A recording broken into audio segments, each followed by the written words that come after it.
หลายคนก็ถามน้องพุทิพย์ว่าคนพิการตาเขาเจ้าแต่งกินเองได้บ่เนาะทุกคนเดี๋ยวมื้อนี้น้องพุทิพย์สิมาเฮ็ดให้เบิ่งเนาะเมนูที่น้องพุทิพย์สิเฮ็ดมื้อนี้ก็คือแกงนอรันใส่กระดูกหมูนั่นเองทุกคนสำหรับสถานที่ที่เฮ็ดของน้องพุทิพย์ก็จะเป็นประมาณนี้แหละทุกคนก็บ่ได้กว้างปานใดเนาะเพราะว่าอิงตามสถานที่เนาะส่วนหลายน้องพุทิพย์จะใช้หม้อแดงในการนึ่งข้าวหรือว่าแต่งกินเด้อทุกคนส่วนประกอบก็สิมีหน่อไม้นี่แหละเนาะทุกคนเนาะนอรันแล้วก็มีกระดูกหมูแล้วก็มีเห็ดแล้วก็ผักขาเนาะป้านอรันโลละแสนมั้ยแม่ทุกคนมื้อน้ำทิพย์ก็ซื้อมาโลนึงเนาะก่อนอื่นเลยมื้อน้ำทิพย์สิเอากระดูกนี่ไปคั่วก่อนทุกคนเพื่อแบบว่าให้มันหอมนะทุกคนกระดูกมันจะบ่คาวเนาะเวลาจะเฮ็ดของกินเฮ็ดอบหรือว่าเฮ็ดเนี่ยก็แล้วแต่เฮ็ดมันต้องมาทิพจะคั่วให้มันหอมๆก่อนเนาะ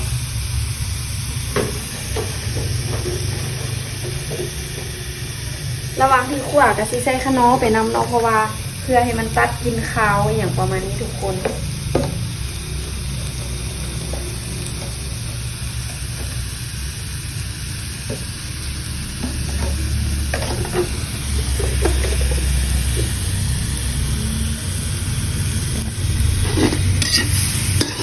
ก็สีหมูยากได้นิดนึงแต่ว่าก็เฮ็ดได้อยู่เนาะเอาลื่นไปสิจ้าทุกคน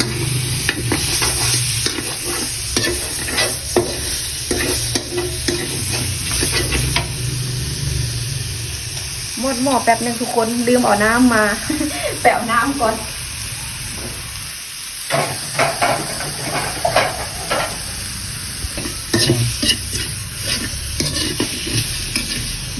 คั่วไปจนมันหอม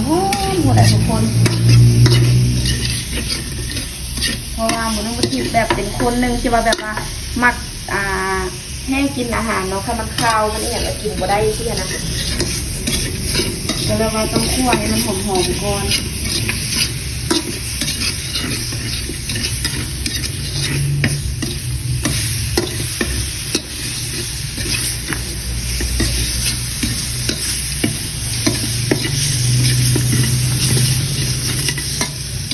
จากน้ำเก่าน้ำเทลงไปเลยมันอาจจะสีเพี้ยนหน่อยนึงกับโบเป็นอย่างเนาะทุกคนแต่ว่าหับประกันว่าแบบว่ามันหอมแบบมันบ่คาวค่ะนะ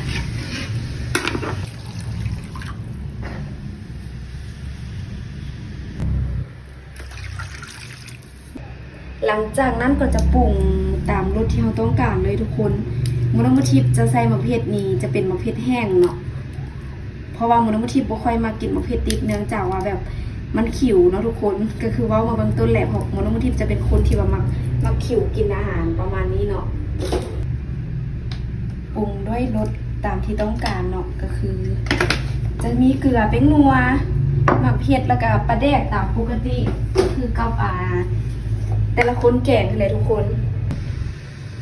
ดีเลยทุกคนต้มไปเรื่อยๆจนว่ามันฟดแห้งๆพูดแหละเนาะแล้วเขาก็สิเอาหน่อไม้เอาเห็ดลงไปตามปกติเนาะน้ำหมูน้ำทิพย์ก็บ่ได้ใส่หลายเทื่อเพราะว่ามันเห็ดของเขามันยังมีน้ำอยู่หั่นน่ะเนาะน้ำมันจะหลายเกินไปโพดดีเลยทุกคนหม้อของเราก็คือฟดได้ทีแล้วเนาะแล้วก็มีกลิ่นหอมของกระดูกแล้วก็ขนอใส่กันทุกคนต่อไปเขาก็เสียวหน่อไม้ลงใส่เนาะนี่เลยหน่อไม้นะทุกคนหมูน้ำทิพย์จะแบบเฮ็ดเป็นนอเลยเนาะเพื่อให้มันมีกลิ่นหอมของนอนะคันเฮาทุบมันจะมีกลิ่นอันอื่นเข้าไปหมูน้ำทิพย์บ่ค่อยมักพอเท่าใดเนาะส่วนนอนี่แม่นเฮาปอกเองซ่อมเองมาทุกอย่างเลยเด้อทุกคน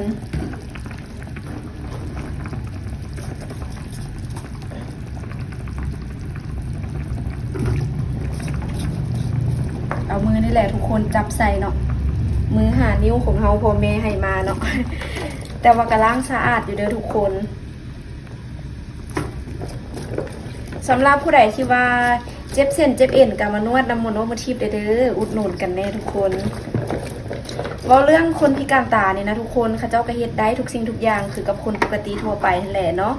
ถ้าหากว่าสถานที่มันอำนวยหรือว่าสถานที่นั้นให้เป็นบอนที่แบบเขาเจ้าลึงบอนที่เขาเจ้าอยู่เองสิหนนะเนาะแม่นเขาเจ้าสามารถเฮ็ดได้ทุกสิ่งทุกอย่างเลย คือกับคนปกติหั่นแหละเนาะอาจจะมีความยุ่งยากแน่แต่ก็ข้าเจ้าก็สามารถเฮ็ดได้ประมาณนี้เนาะ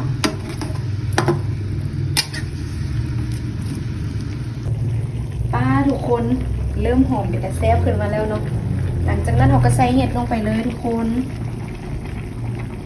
เห็ดนี่มันต้องทิพย์ซื้อมาขีดหนึ่งดีบอกหรือว่าขีดครึ่งนี่แหละหลายเติบ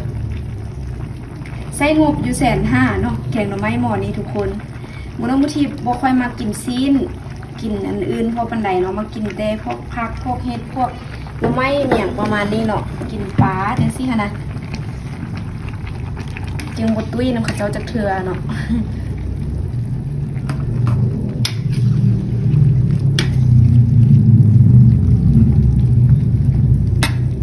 จากน้อยน้ำออกจากเห็ดมาน้ำกระสิไหลดีนี่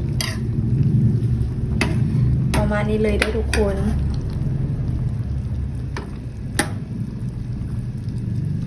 โอ้คิดว่าลืมอย่างแม่นลืมมันผักอีตูเนาะว่าเป็นยังใส่แต่ว่าขาก็ได้ใส่ปลาแดกลงไปเลยทุกคนปลาแดกนี่กินหอมหอมความจริงใส่หลายบวงคนนี้แล้วเนาะแต่บ่ทันได้ถ่าย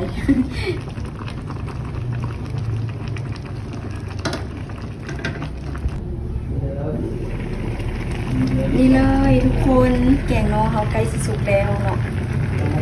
หน้าตาก็เริ่มเป็นตะกินแล้วทุกคน